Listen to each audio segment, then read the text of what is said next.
You're watching the free version of this tutorial. Upgrade to premium for all footage and projects and exclusive content.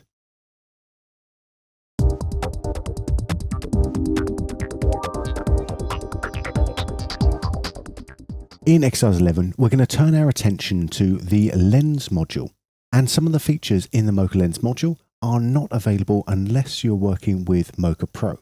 So please refer to the Imagineer Systems website for a comparison between the different versions of Mocha available.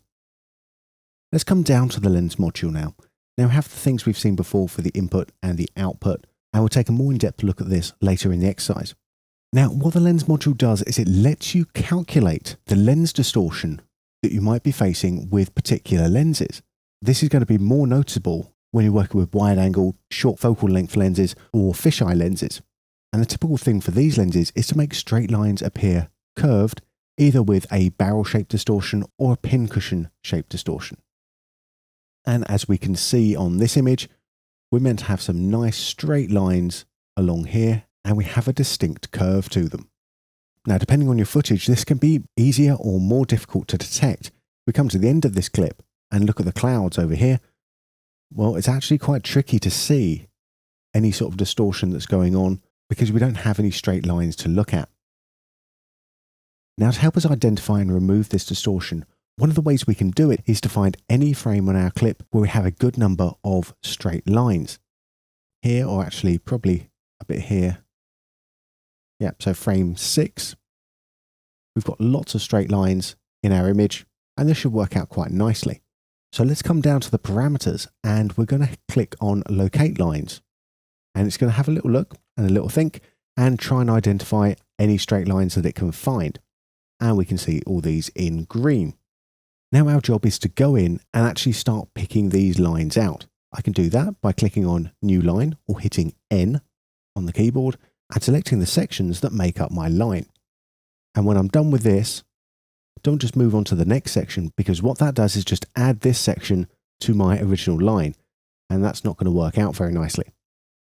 What I need to do instead is come down and create New Line again, and I can make my new line, which is why the keyboard shortcut of N for new is very handy. So I can just quickly go in, go N, boom, boom, boom, N, boom, boom. What we want to do is we want to find a nice selection across the image, not only horizontally, but also vertically as well. So let's come in and we'll do that. Now this is quite annoying because we don't have a lot of lines that go all the way through the image. We've got shorter lines here, and if I turn my minimum line length up to filter out some of the shorter lines, we can also see, if we look at the ground plane, that the ground plane is not exactly straight.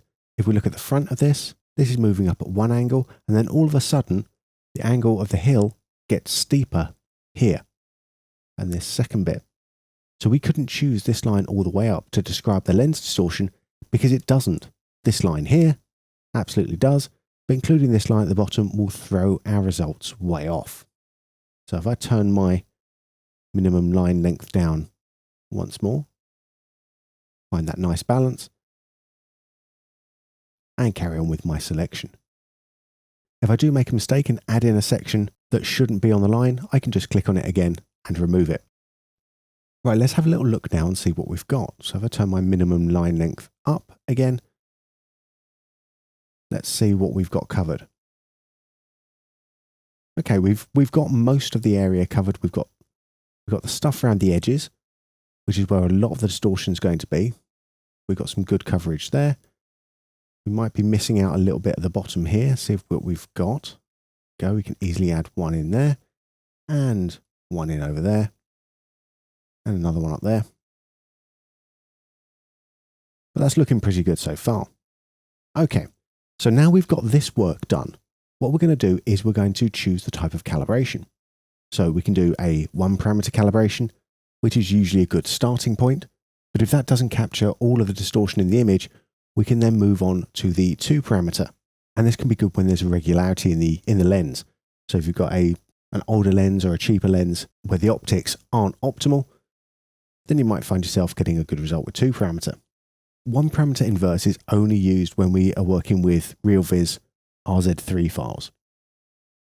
So we're not going to look at that anymore. We can also calibrate for anamorphic lenses, and we're going to come back to distortion map later on. But for now, we're going to start with one parameter. Are our lines equidistant? Are they the same distance apart? Well, no, they're not, and they probably won't be if we've used a natural image to create our lines. But for now, I'm going to leave us to one parameter and hit calibrate. It's gone off, calibrated, and we can see it's given me a little number here. But what's it actually done? Well, if I turn on my planar grid, you can see now, instead of being a straight grid, this is now distorting to show us the actual distortion that the lens is giving us. I'm going to come in here, I'm going to try and remember this, minus 12,249. If I make that even bigger, you can see really what it's doing. It's helping to correct for pincushion or barrel distortion in the image. If I take it the other way, you can see what it will try to do. There. Boom. But we don't want that. Let's paste that calculated number back in. So turn off my grid, and I'm going to hit render. And now you can see the difference that's made. Let me come out of lens for a second and just into track, so I can then go to the selected layer and the rendered undistorted layer. You can see it's straightening those lines out. It's at this stage, if you feel that your lines aren't straight enough, we can even dial in this number a bit more if you want to eyeball it. So if your eyes aren't agreeing with what has been calculated out, we can make manual changes there. And of course, we can choose whether we're going to undistort or distort again. And if we add distort, that's going to add our lens distortion back to the image. We would generally do this in a complete distort, undistort workflow. So you could render out an undistorted version, apply your effects, and then distort it at the end. But of course, that would render the data out twice. And there's other ways of using that lens data. But instead of rendering this, we can export the data out. And we can take this out to either Mocha Lens for After Effects. So we can use the free Mocha Lens plugin to deal with the distortion and undistortion. We can work with Imagineer lens data and save this out. And this is also useful if you want to create a database for your particular lenses as well. Calibrate all of the lenses once and then save those out. But we can also do that as a distortion map clip. And we can save the undistort or the distorted map. And then we just need to take it out to a directory in a 32-bit file format. So this would usually be TIFF or EXR. And once we've done that, we end up with files that look like this. And we can use these in applications that support UV or ST maps. For example, Nuke. Now remember when we had our calibration here, and at the bottom we had distortion map. If we select this now, we can import our undistort and our distort maps and use those directly within Mocha.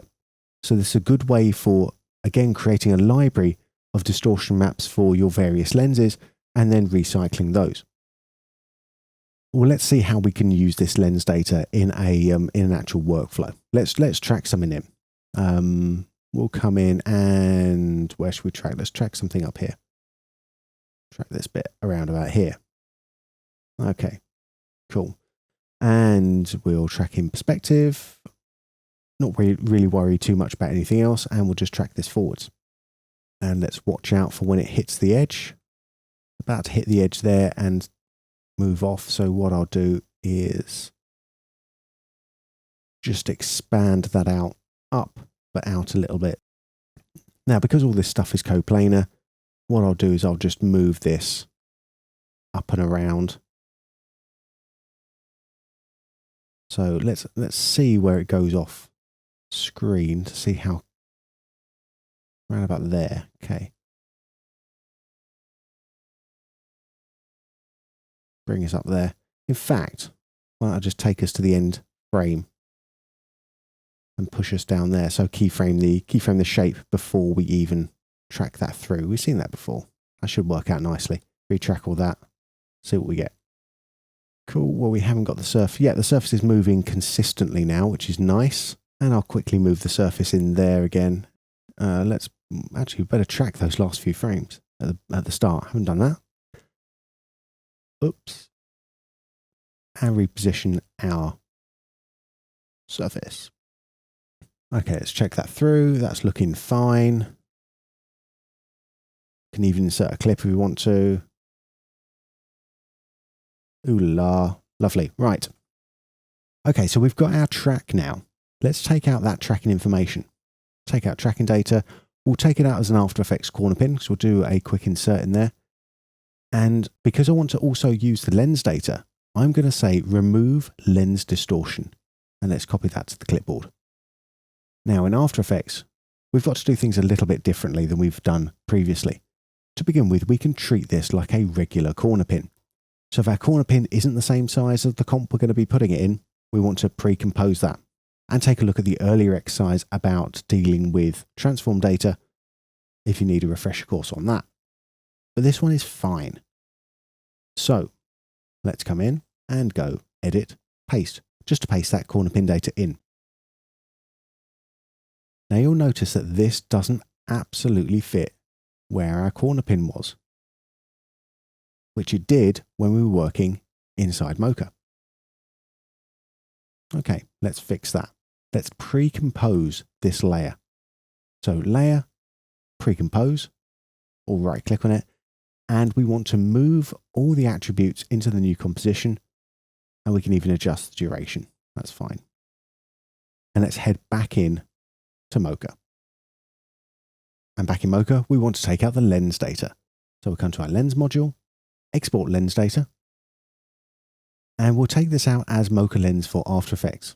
And we'll just copy that to the clipboard, exit out Mocha now. Now we have the lens data in the clipboard. We'll have our pre-comp selected. We'll go to Edit, Paste, and that will paste in our Mocha Lens data using the Mocha Lens plugin. And we can see it's done something. I turn that on and off, but it seems to have done something in the wrong direction. It's made the distortion worse.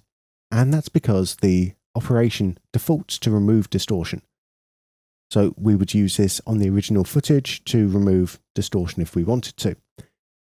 In this case, we're actually wanting to apply the distortion so that it does the match move, matching the lens distortion on the original footage. So now we hit apply distortion and we'll let it play through, and you can see that it's fitting in properly. But something else happens as the footage gets to the edge of the screen. Because we're applying this distortion data to it now, it's cutting off the edges of our pre-comp. So how do we fix that? Easy. Let's go into our pre-comp here, and we'll just go to composition settings, and we'll just make this bigger.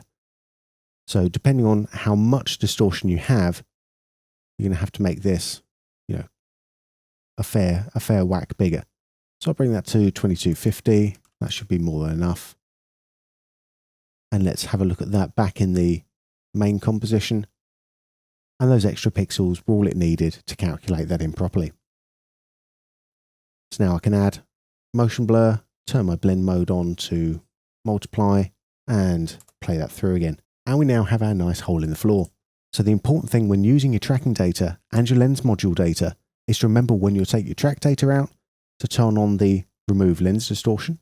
And when you take your lens data out is to apply it to a pre-composed version of that tracked data, so that After Effects can do the proper calculations when we apply the Mocha lens. And if we look at the result, we can see that stretching a bit more naturally in with the rest of the wide angle lens. One last thing I want to show you before we move away. We didn't look at this equidistant line property. So let's come into a different Mocha project, just so I can show you what that's doing. We would use equidistant lines when we're calculating our lens distortion using a grid.